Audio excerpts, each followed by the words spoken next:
Hevi couldn't quite describe the joy she felt when she finally signed out of the university. A few years ago, she had a clear plan: finish her service, secure an automatic employment, and then get married by the age of 25. But things hadn't gone as planned. She envisioned a smooth path, but reality had other ideas. Hevi had a close friend, Akoshua. After graduation, Hevi was posted to serve in Kogi State while Akoshua went to Abia State.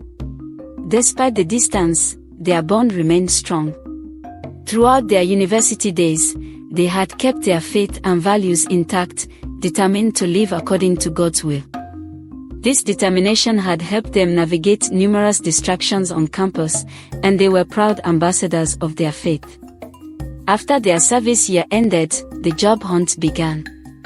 Hevi and Akoshua both submitted their CVs to various organizations. Soon, Akoshua secured a job, but Hevi continued her desperate search.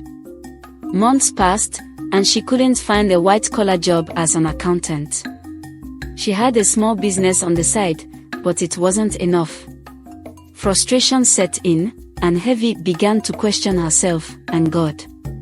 One day, Hevi submitted her CV to an organization and unexpectedly met a former neighbor, Opun, who was now a manager there. They were excited to see each other again. Hevi confided in him about her desperate need for a job and pleaded for his help. Opun assured her that she was as good as hired, and they exchanged numbers. A few days later, Hevi received an email inviting her to sit for an examination at the company. She was elated. That evening, Opun called and asked her to visit his house so he could help her prepare for the interview.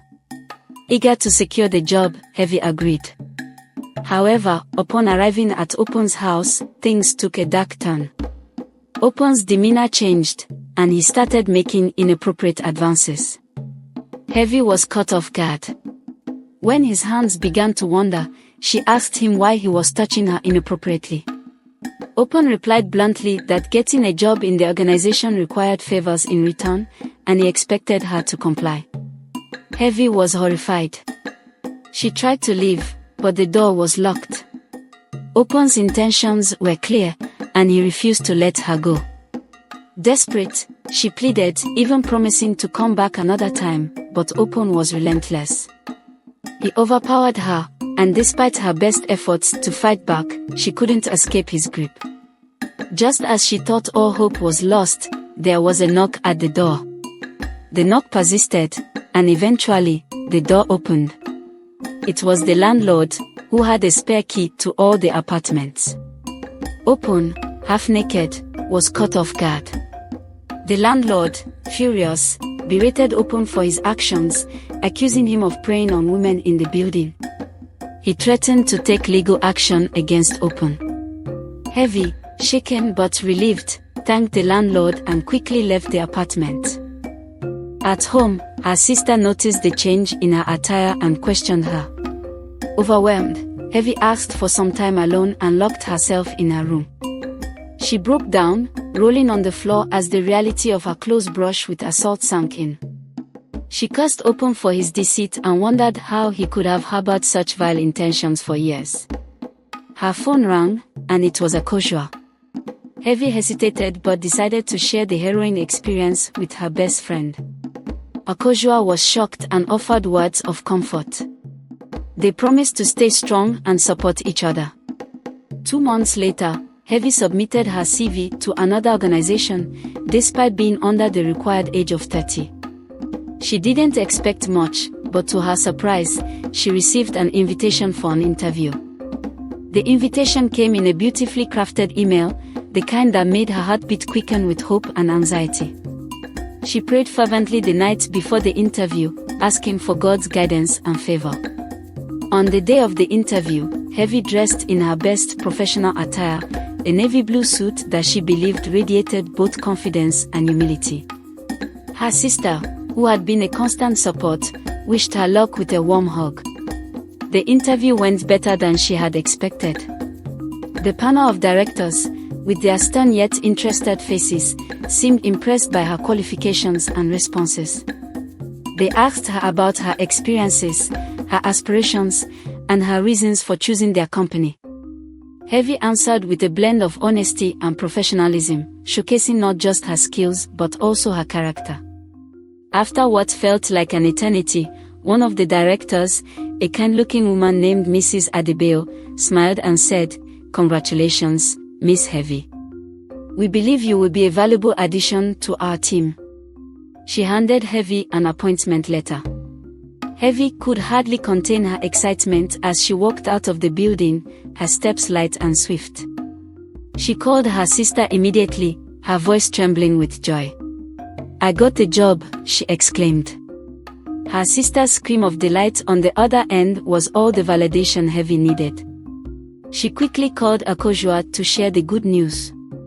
Though Akojua sounded happy, there was a hint of sadness in her voice. When Hevi pressed, Akojua revealed she was in pain and suspected it was hormonal imbalance, dismissing the idea of pregnancy. As weeks passed, Hevi settled into her new job. The office environment was professional yet welcoming. She made friends, particularly with a secretary named Tola, who was warm and helpful. They often had lunch together, and Tola would fill Hevi in on the office culture and politics. One afternoon, during pickup after work, Tola introduced Hevi to her boyfriend, Connor. Connor was tall, with a charismatic smile that seemed to light up the room.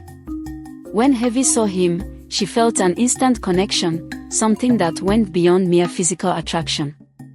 It was as if she had known him for years, and from the way Connor's eyes lingered on her, he seemed to feel the same. Their handshake lasted a moment too long, and Hevi found herself blushing. Connor's gaze was intense, and for a brief second, the world around them seemed to disappear. Tola noticed the awkward silence and quickly changed the subject, talking about their plans for the weekend. But the seed of attraction had been planted, creating an unspoken tension between Hevi and Connor. Over the next few days, Hevi found herself thinking about Connor more often than she should. She scolded herself, reminding herself that he was Tola's boyfriend, but the heart rarely listens to reason. Hevi's life took another turn when she received a call from a mutual friend informing her that Akojua was in the hospital. The friend explained in hushed, frantic tones that Akojua had attempted an abortion, and it had gone terribly wrong. Racked with guilt for not being there for her friend, Hevi rushed to the hospital, her heart pounding with fear.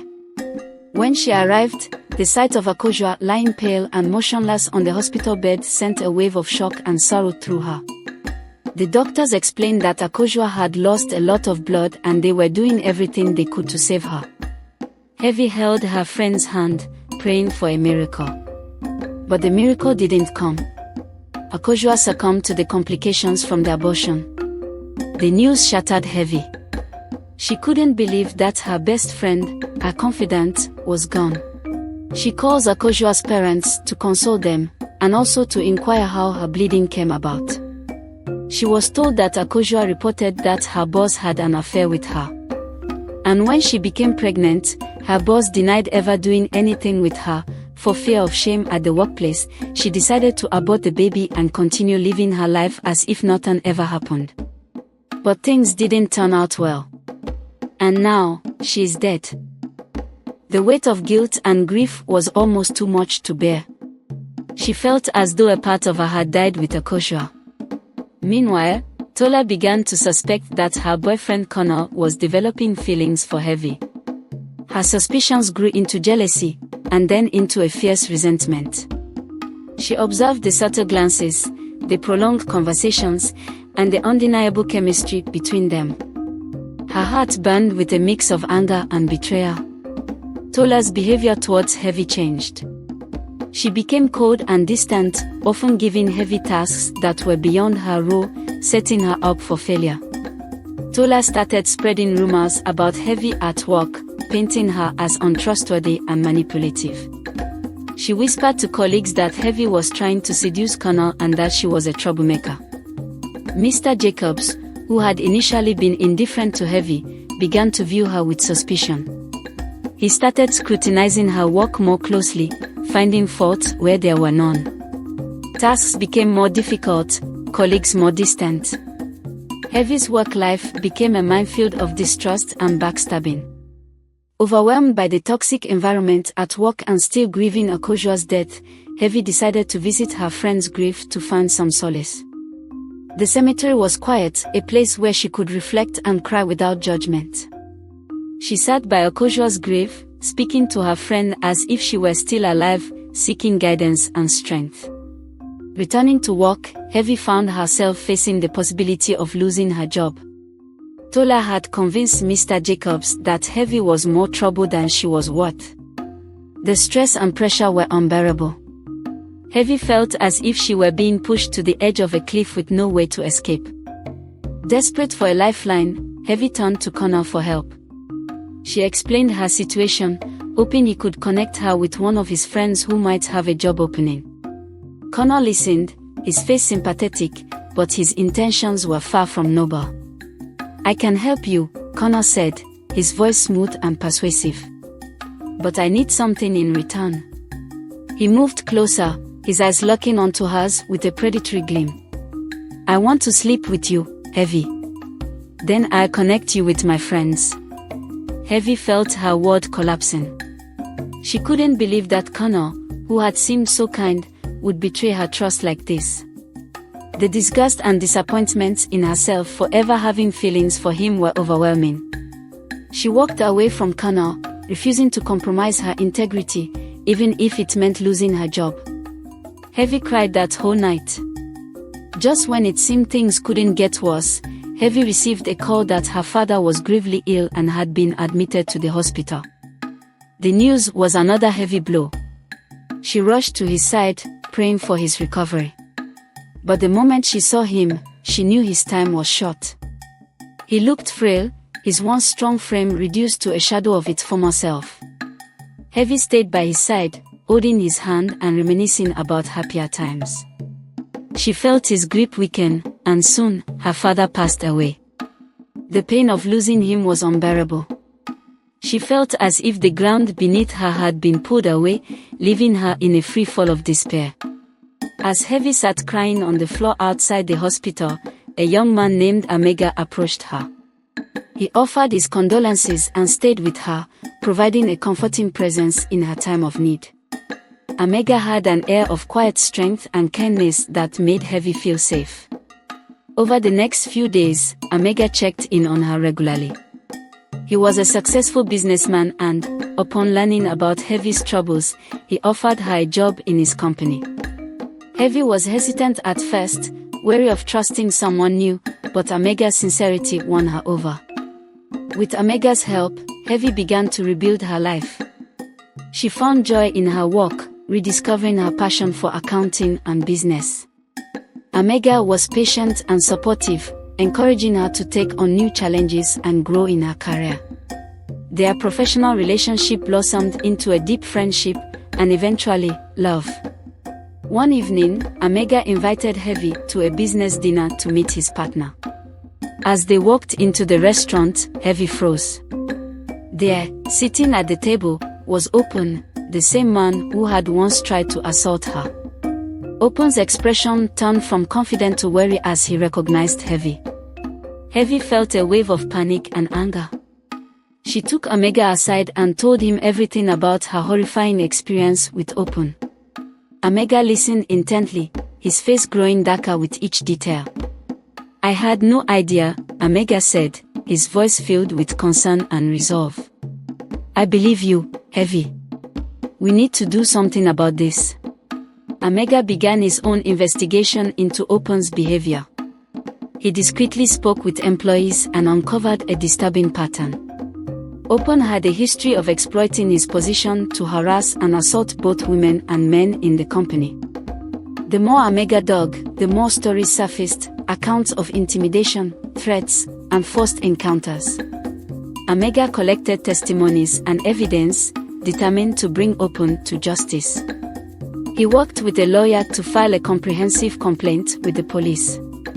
Hevi, though terrified of facing Open again, provided her own testimony, determined to see him held accountable for his actions. The police acted swiftly, arresting Open and launching a full investigation. The media caught wind of the story, and it became a major scandal. Other victims, emboldened by Hevi's bravery, came forward with their own stories of Opon's misconduct. Opon was charged with multiple counts of sexual assault and harassment. Hevi felt a sense of closure. Opon's arrest was not just a personal victory but a triumph for all those he had victimized. Her best friend has lost her life because of the aftermath of somebody's untamed desires. It was a moment of justice that highlighted the importance of standing up against exploitation during job search and supporting those who have the courage to speak out. Amega admired Hevi's strength and resilience, while Hevi found solace in Amega's unwavering support and kindness. Amega proposed to Hevi in a beautifully orchestrated surprise. He took her to a serene beach, where he had set up a small table with her favorite flowers and a candlelit dinner. As the sun set, casting a golden glow over the water, he knelt down and asked her to marry him. Hevi, tears of joy streaming down her face, said yes. They got married in a beautiful ceremony that symbolized the start of a new chapter in Hevi's life. She learned that life doesn't always follow the plans we make, but faith, resilience, and the support of loved ones can help us navigate even the darkest times. Her story is a beacon of hope, showing that even in the midst of suffering, there is always the potential for a new beginning, and that true love and friendship can be found when least expected. Thank you so much for watching. I hope you enjoyed this story. Let me know your thoughts in the comment section.